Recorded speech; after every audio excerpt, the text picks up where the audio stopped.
हाल ही में भारत के विदेश मंत्री एस जयशंकर के एक बयान को लेकर विपक्ष के नेता और कांग्रेस सांसद राहुल गांधी ने केंद्र सरकार पर तीखा हमला बोला है। यह विवाद तब शुरू हुआ जब जयशंकर ने 15 मई 2025 को एक बयान दिया, जिसे लेकर राहुल गांधी ने सवाल उठाए। इस बयान को लेकर सोशल मीडिया पर भी चर्चा तेज हो गई और रक्षा विशेषज्ञ प्रवीण साहनी ने इस पर एक पोस्ट किया, जिसे बाद में प्रेस इन्फॉर्मेशन ब्यूरो (PIB) ने भ्रामक करार दिया। हालांकि PIB ने यह स्पष्ट नहीं किया कि बयान का कौन सा हिस्सा भ्रामक था। इस घटनाक्रम ने भारतीय राजनीति में एक नया विवाद खड़ा कर दिया है।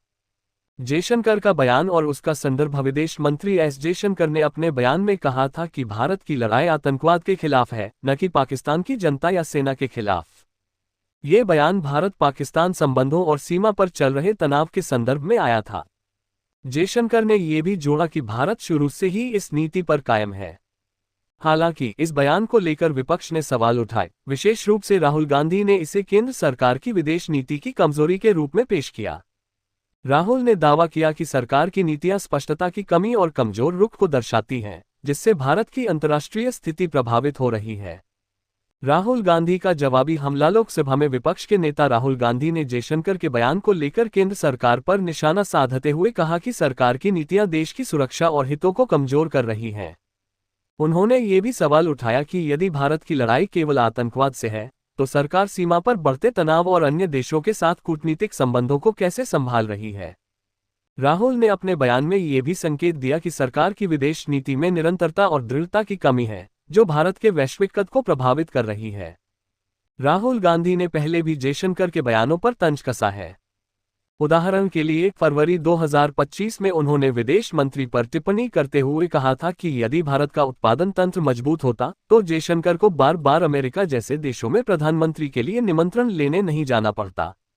इस तरह की टिप्पणियों ने दोनों नेताओं के बीच तीखी नोकझोंक को और हवा दी है।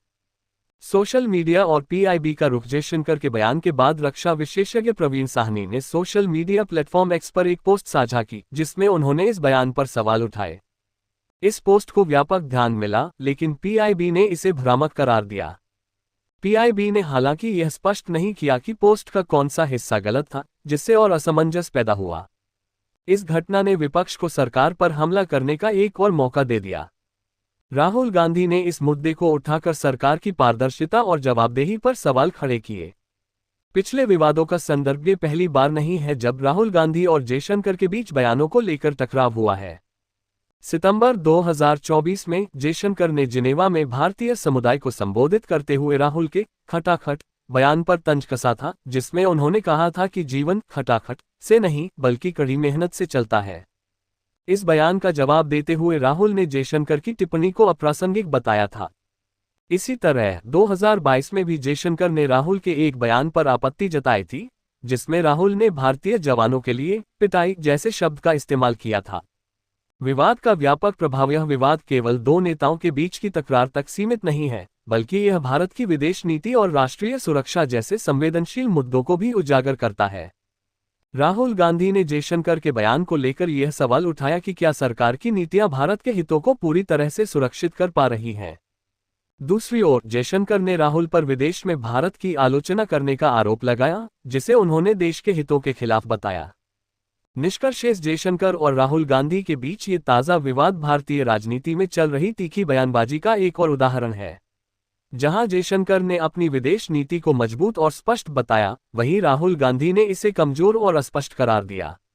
इस तरह के विवाद न केवल राजनीतिक माहौल को गर्म करते हैं, बल्कि जनता के बीच भी भ्रम पैदा करते हैं। भविष्य में इस तरह के बयानों और जवाबी हमलों से बचने के लिए दोनों पक्षों को अधिक संयम और स्पष्टता के साथ अपनी बात रखने की जरूरत है।